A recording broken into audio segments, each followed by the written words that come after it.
Hi friends, welcome to Indian Recipes Tamil. நம்ம இன்னைக்கு சூப்பரான ஃப்ரூட் கஸ்டர்ட் ரெசிபி எப்படி செய்கிறதுன்னு தான் பார்க்க போகிறோம். இந்த ரெசிபி சம்மர் டைமில் ரொம்பவே இதமாக இருக்கும், உடம்புக்கு ரொம்ப நல்லது. சின்ன குழந்தைங்கள்லேருந்து பெரியவங்க வரைக்கும் கேட்டு வாங்கி சாப்பிடுவாங்க, அவ்வளோ டேஸ்ட்டாக இருக்கும்.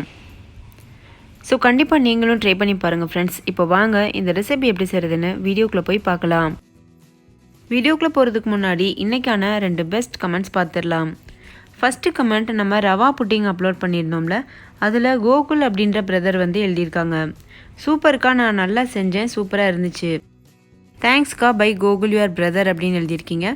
ரொம்ப நன்றி பிரதர், உங்களுக்கு நீங்கள் செய்துட்டு உங்களுடைய எக்ஸ்பீரியன்ஸ் ஷேர் பண்ணியிருக்கீங்க, ரொம்ப ஹாப்பியாக இருக்குது. 2வது கமெண்ட் மணிமேகலா அப்படின்ற சிஸ்டர் வந்து நம்ம முட்டை வச்சு ஒரு ஃப்ரைட் ரைஸ் ரெசிபி அப்லோட் பண்ணியிருந்தோம்ல, அதில் கமெண்ட் பண்ணியிருக்காங்க. ஹாய் சிஸ், ஜஸ்ட் நவ் இப்போ தான் உங்கள் ரெசிபி பார்த்து ட்ரை பண்ணேன். It's really super, my baby also like it, thank you சிஸ்டர்னு எழுதியிருக்கீங்க. ரொம்ப நன்றி சிஸ்டர், உங்களுக்கு நீங்கள் வந்து செய்து பார்த்தது மட்டும் இல்லாமல் உங்கள் எக்ஸ்பீரியன்ஸ் கூட ஷேர் பண்ணியிருக்கீங்க. ஃப்ரெண்ட்ஸ், நீங்களும் இந்த 2 ரெசிபியும் மிஸ் பண்ணியிருந்தீங்கன்னா இந்த வீடியோக்கு கீழே இருக்க டிஸ்கிரிப்ஷன் பாக்ஸில் லிங்க் இருக்குது, போயிட்டு செக் பண்ணி பாருங்கள், உங்களுக்கும் ரொம்ப பிடிக்கும். இப்போ வாங்க கஸ்டர்ட் எப்படி செய்கிறதுன்னு பார்க்க ஆரம்பிச்சிடலாம். இதுக்கு நான் இன்றைக்கி 4 ஸ்பூன் அளவு கஸ்டர்ட் பவுடர் எடுத்திருக்கேன். நான் வந்து வெனிலா ஃப்ளேவருடைய கஸ்டர்ட் பவுடர் எடுத்திருக்கேன். உங்களுக்கு எந்த ஃப்ளேவர் இஷ்டமாக இருக்குமோ அந்த கஸ்டர்ட் பவுடர் நீங்கள் எடுத்துக்கிறலாம். இந்த பவுடர் 4 டேபிள் ஸ்பூன் அளவுக்கு எடுத்துக்கோங்க. எடுத்துட்டு 1 கப் அளவு தண்ணி சேர்த்து இதை நல்லா கலக்கிக்கோங்க. இதை நம்ம டைரெக்டாக பாலில் சேர்த்தோம் அப்படின்னா கட்டி ஆயிரும். அதனால் ஃபஸ்ட்டே தண்ணியில் வந்து நல்லா கலந்துக்கிறணும். நீங்கள் தண்ணிக்கு பதிலாக பால் கூட சேர்த்து கலந்துக்கிறலாம். நான் இன்னைக்கு இது கூட 1 கப் அளவு தண்ணி சேர்க்குறேன். தண்ணி சேர்த்துட்டு கட்டிகள் இல்லாமல் கலந்துக்கிறணும். ஃப்ரெண்ட்ஸ், நீங்கள் இந்த டைமில் தண்ணிக்கு பதிலாக பால் கூட சேர்த்துக்கிறலாம். நல்லா கட்டிகள் இல்லாமல் கலந்துக்கோங்க. கட்டிகள் இருந்தது அப்படின்னா நம்ம கஸ்டர்ட் செய்யும்போது அது க்ரீமியான கன்சிஸ்டன்சிக்கு வராமல் திரியாக அங்கங்கே கட்டிகள் இருக்கும். அது பார்க்குறதுக்கும் நல்லா இருக்காது, சுவையும் வந்து பச்சை வாசனை அடிக்கிற மாதிரி இருக்கும். ஓகே ஃப்ரெண்ட்ஸ், இப்போ பாருங்கள், இது நல்லா கரைஞ்சிருச்சு. இதை நம்ம ஒரு ஓரத்தில் வச்சிடலாம். இப்போ நம்ம கஸ்டர்ட் செய்ய ஆரம்பிச்சிடலாம். அதுக்கு 1 லிட்டர் பாலை ஒரு பாத்திரத்தில் வந்து நல்லா சூடுபடுத்திக்கோங்க. நல்லா கெட்டியான ஃபுல் ஃபேட் க்ரீம் மில்க் எடுத்துக்கோங்க. நீங்கள் 1/2 லிட்டர் பாலில் கூட பண்ணலாம். ஆனால் அந்த கஸ்டர்ட் பவுடருடைய ரேஷியோ வந்து குறைச்சிக்கிறணும். நம்ம 4 ஸ்பூன் போடுறோம்ல, அப்போ நீங்கள் 2 ஸ்பூன் அளவுக்கு எடுத்துக்கிறணும். 1/2 லிட்டர் பாலுக்கு 2 டேபிள் ஸ்பூன் சரியான அளவு. இப்போ இந்த பால் நல்லா கொதிச்சு பொங்கி வந்துருச்சு. இந்த சமயத்தில் நம்ம கரைச்சி வச்சுருக்க கஸ்டர்ட் பவுடரை சேர்க்கணும். இதை சேர்க்குறதுக்கு முன்னாடி ஒரு தடவை நல்லா கலக்கிட்டு அதுக்கப்புறம் சேருங்க. ஏன்னா அந்த பவுடர்லாம் அடியில் தங்கியிருக்கும், தண்ணி மட்டும் தெளிஞ்சு நிற்கும். அதனால் ஒரு தடவை கலக்கிட்டு நீங்கள் சேர்த்துக்கிறணும். இது போல் சேர்த்துட்டே கைவிடாமல் கலந்துக்கோங்க. ஃப்ரெண்ட்ஸ், இந்த கஸ்டர்ட் பவுடருடைய பச்சை வாசனை போகணும். அதனால் நம்ம லோ ஃப்ளேம்லேயே வச்சுட்டு ஒரு 15லேருந்து 20 நிமிஷத்துக்கு நல்லா இது போல் கலந்து விடணும். நீங்கள் இது போல் நல்லா கலந்துட்டு இருக்கும்போதே லேசாக திக்காக ஆரம்பிக்கும். முக்கியமாக நான் சொன்னது போல் கைவிடாமல் தான் கிளறணும். நீங்கள் விட்டுட்டு வேறு ஏதாவது வேலை பார்க்க போனீங்கன்னா கண்டிப்பாக இதை அடிப்பிடிச்சிரும். அப்படி இல்லைன்னா கட்டியாக நின்றுக்கிறோம். அதனால் ஃப்ரெண்ட்ஸ், நல்லா ஞாபகம் வச்சுக்கோங்க, கைவிடாமல் இது போல் கலந்துட்டே இருங்க.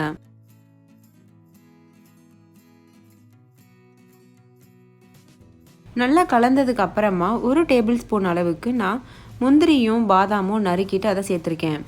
உங்களுக்கு எவ்வளோ நட்ஸ் வேணுமோ அவ்வளோ சேர்த்துக்கோங்க. நட்ஸ் நீங்கள் நிறையா சேர்த்தா நல்லா வந்து பார்த்திங்கன்னா சாப்பிடும் பொழுது நல்லா க்ரன்ச்சியாக டேஸ்ட்டாக இருக்கும். இப்போ பாருங்கள் ஃப்ரெண்ட்ஸ், ஓரளவுக்கு திக்காயிருச்சு. இந்த சமயத்தில் நம்ம சர்க்கரை சேர்க்கணும். நான் வந்து 1 கப் அளவு சர்க்கரை சேர்த்துருக்கேன்.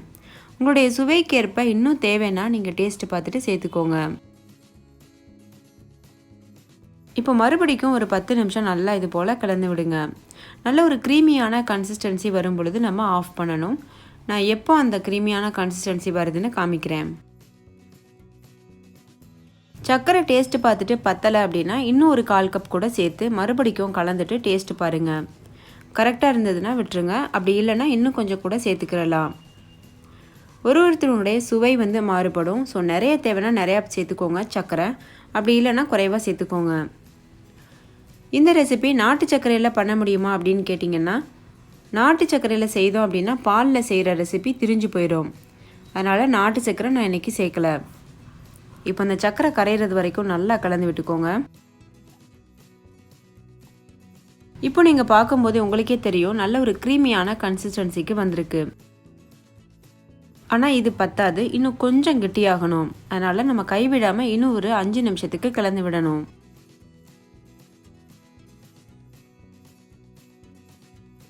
இப்போ பாருங்கள் ஃப்ரெண்ட்ஸ், நல்லாவே கெட்டியாயிருச்சு. இந்தளவுக்கு இது கெட்டியாக இருக்கணும். நம்ம ஃபுல் ஃபேட் மில்க் எடுக்கிறதுக்கு காரணமே இதுதான். அப்போ தான் நம்மளுக்கு வேலையும் சீக்கிரம் முடியும். தண்ணியான பால் எடுத்திங்கன்னா ரொம்ப லேட் ஆகும். இப்போ இதை ஒரு பாத்திரத்தில் மாற்றிக்கோங்க. இது நல்லா ஆறணும். ஆறும்போது இன்னுமே நல்லா கெட்டியாகும். ஃப்ரெண்ட்ஸ், இந்த ரெசிபி நல்லா ஆறட்டும். ஆறுனதுக்கப்புறமா சில்லுன்னு சாப்பிட்ணும் உங்களுக்கு விருப்பம் இருந்ததுன்னா நீங்கள் இதை ஃப்ரிட்ஜில் தூக்கி ஒரு அரை மணி நேரத்துக்கு வச்சுட்டு அதுக்கப்புறமா நம்ம இது கூட ஃப்ரூட்ஸ் சேர்த்துக்கிறலாம். ஆனால் நல்லா ஆறுனதுக்கப்புறமா ஃப்ரிட்ஜில் தூக்கி வைங்க. ஃப்ரீசரில் இல்லை ஃப்ரெண்ட்ஸ், ஃப்ரிட்ஜில் வச்சா போதும். ஃப்ரிட்ஜில் வச்சுட்டு வெளியே எடுக்கும்போது இன்னுமே நல்லா திக்காகும். உங்களுக்கு நல்ல திக்காக சாப்பிட ஆசையாக இருந்தது அப்படின்னா, நல்ல அல்வா பதத்துக்கு திக்காக சாப்பிட ஆசையாக இருந்ததுன்னா கஸ்டர்ட் பவுடருடைய அளவை நீங்கள் அதிகப்படுத்திக்கிறலாம். இப்போ இது நான் நல்லா ஆறுனதுக்கப்புறமா ஃப்ரிட்ஜில் ஒரு அரை மணி நேரம் வச்சு எடுத்துகிட்டு வந்திருக்கேன். இப்போ இதில் நம்ம ஃப்ரூட்ஸ்லாம் கலந்துக்கிறலாம். உங்களுக்கு என்ன ஃப்ரூட்ஸ் பிடிக்குமோ அதை நீங்கள் கலந்துக்கோங்க. நான் இன்றைக்கி அரை கப் அளவு ஸ்ட்ராபெரி சேர்க்குறேன். கட் பண்ணிவிட்டு சேர்த்துக்கோங்க. அதுக்கப்புறமா ஒரு அரை கப் அளவு மாதுளை சேர்த்துக்கோங்க. அதுக்கப்புறமா ஒரு வாழைப்பழத்தை இது போல் ஸ்லைஸ் பண்ணி சேர்த்துக்கோங்க. 3/4 கப் அளவுக்கு திராட்சை, பச்சை திராட்சை சேர்த்துக்கோங்க. நம்ம ஏன் நிறைய ஃப்ரூட் சேர்க்குறோன்னா பார்க்குறதுக்கும் அழகாக இருக்கும், ரொம்ப ஹெல்த்தியாகவும் இருக்கும். அதுக்கப்புறம் ஒரு 3/4 கப் அளவுக்கு கருப்பு திராட்சை சேர்த்துக்கோங்க. பாதி ஆப்பிளை மட்டும் சின்ன சின்னதாக கட் பண்ணி நான் சேர்த்துருக்கேன். உங்களுக்கு வேணும்னா நீங்கள் முழு ஆப்பிள் கூட சேர்த்துக்கிறலாம். இப்போ இது எல்லாத்தையும் சேர்த்து நல்லா மிக்ஸ் பண்ணிக்கோங்க. இந்த டைமில் கூட நீங்கள் இது கூட நட்ஸு சேர்த்துக்கிறலாம். பாதாம், பிஸ்தா, முந்திரி இதெல்லாம் சின்ன சின்னதாக கட் பண்ணிவிட்டு சேர்த்துக்கிறலாம். அந்த மாதிரி நீங்கள் சேர்த்துட்டு சர்வ் பண்ணும்போது இன்னும் ரொம்பவே சுவையாக இருக்கும். வாயில் அந்த நட்ஸோடு சேர்த்து இந்த ஃப்ரூட்ஸ்லாம் கடிப்படும்போது ரொம்ப ரொம்ப டேஸ்ட்டாக இருக்கும். ஃப்ரெண்ட்ஸ், நிறைய குழந்தைங்கள் பழங்கள் சாப்பிட விருப்பப்பட மாட்டாங்க. நிறைய ஸ்நாக்ஸு அதெல்லாம் சாப்பிட்டுட்ருப்பாங்க. அப்படி உங்களுடைய குழந்தைகள் சாப்பிடாமல் இருந்தாங்கன்னா இந்த ஃப்ரூட் கஸ்டர்ட் செய்து கொடுங்க. கண்டிப்பாக ரொம்ப விருப்பப்பட்டு கேட்டு கேட்டு வாங்கி சாப்பிடுவாங்க. அவ்வளோ சுவையாக இருக்கும். பார்க்குறதுக்கே பாருங்கள் எவ்வளோ கலர்ஃபுல்லாக ரொம்ப ஃபேண்டாஸ்டிக்காக இருக்குது. பார்க்கும்போதே சாப்பிடணும் போல் ஆசையாக இருக்குது. அவ்வளோத்துக்கு சுவையாகவும் இருக்கும். ஸோ ஃப்ரெண்ட்ஸ், கண்டிப்பாக இந்த சம்மருக்கு இந்த ரெசிபி, முக்கியமாக இந்த ஹெல்த்தியான ரெசிபியை ட்ரை பண்ணுங்கள். உங்கள் வீட்டில் இருக்கக்கூடிய எல்லாரும் ரொம்ப ரொம்ப விரும்பி சாப்பிடுவாங்க. பெரியவங்கலேருந்து சின்ன குழந்தைங்க வரைக்கும் ரொம்ப விரும்பி சாப்பிடுவாங்க. சம்மரில் நம்மளுடைய உடலுக்கு எந்த பாதிப்பும் வராமல் இந்த ஃப்ரூட் கஸ்டர்ட் நம்மளை பாதுகாப்பாக வச்சுருக்கோம். கடையில் விற்கக்கூடிய ஐஸ்கிரீம் அதுக்கப்புறமா கூல்ட்ரிங்க்லாம் வாங்கி குடிக்கிறதுக்கு பதிலாக இது போல் ஹெல்த்தியான ரெசிபி செய்து சாப்பிட்டோன்னா நம்மளுக்கு பழங்கள் நம்ம வயிற்றுக்குள்ளே போன மாதிரியும் இருக்கும். அதே சமயம் டேஸ்ட்டாக சில்லுன்னு நம்மளுக்கு இதமாக சாப்பிட்ட மாதிரியும் ஒரு ஃபீல் இருக்கும். ஸோ கண்டிப்பாக இந்த ஃப்ரூட் கஸ்டர்ட் செய்து பாருங்கள். ஃப்ரெண்ட்ஸ், இதில் நான் ஒரு சின்ன டிப்ஸு சொல்கிறேன். இந்த பால் நம்ம காய்ச்சும் பொழுது, அதாவது இந்த கஸ்டர்ட் பவுடரை கலந்ததுக்கு அப்புறமா நம்ம பாலை கைவிடாமல் கிண்டுறோம்ல, அந்த சமயத்தில் உங்களுக்கு வேணும்னா கொஞ்சம் போல் வெனிலா எசன்ஸ் சேர்த்துக்கோங்க. அப்படி சேர்க்கும்போது அதனுடைய ஃப்ளேவர் ஃபேண்டாஸ்டிக்காக இருக்கும். வெனிலா எசன்ஸ் தான் சேர்க்கணுன்றது கிடையாது. உங்களுக்கு எந்த எசன்ஸ் ஃப்ளேவர் ரொம்ப பிடிக்குமோ அந்த எசன்ஸ் நீங்கள் சேர்த்துக்கிறலாம். கூடவே இப்போ நான் சேர்த்த பழங்கள் தான் சேர்க்கணும் அப்படின்ற அவசியம் கிடையாது.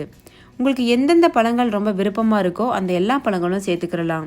எக்ஸாம்பிளுக்கு பார்த்தீங்கன்னா பப்பாளி, அதுக்கப்புறமா கிவி ஃப்ரூட்டு, மாம்பழம், ஆரஞ்சு, இது போல் உங்களுக்கு என்ன பழம் ஃபேவரட்டாக இருக்கோ அது நீங்கள் சேர்த்துக்கோங்க. ஓகே ஃப்ரெண்ட்ஸ், இந்த ரெசிபி கண்டிப்பாக உங்கள் எல்லாருக்கும் ரொம்ப பிடிச்சிருக்கும். முக்கியமாக இந்த சம்மருக்கு யூஸ்ஃபுல்லாக இருக்கும்னு நான் நம்புகிறேன். இந்த ரெசிபி உங்களுக்கு பிடிச்சிருந்ததுன்னா இந்த வீடியோவுக்கு கீழே இருக்க லைக் பட்டன் கிளிக் பண்ணுங்கள். இந்த ரெசிபியை உங்கள் ஃப்ரெண்ட்ஸ் கூட நிறைய ஷேர் பண்ணிக்கோங்க. ஸோ அவங்களும் பார்த்து பயன்பெறுவாங்க. ஃப்ரெண்ட்ஸ், இந்த ரெசிபியை செய்ததோடு மட்டும் இல்லாமல் உங்களுடைய கமெண்ட்ஸை பதிவு பண்ண மறந்துடாதீங்க.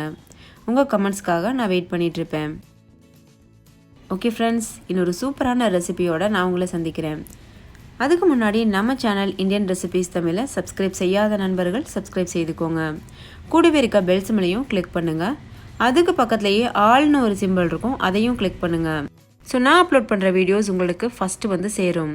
ஓகே ஃப்ரெண்ட்ஸ், அடுத்த ரெசிபியில் பார்க்கலாம். தேங்க்யூ, பாய்.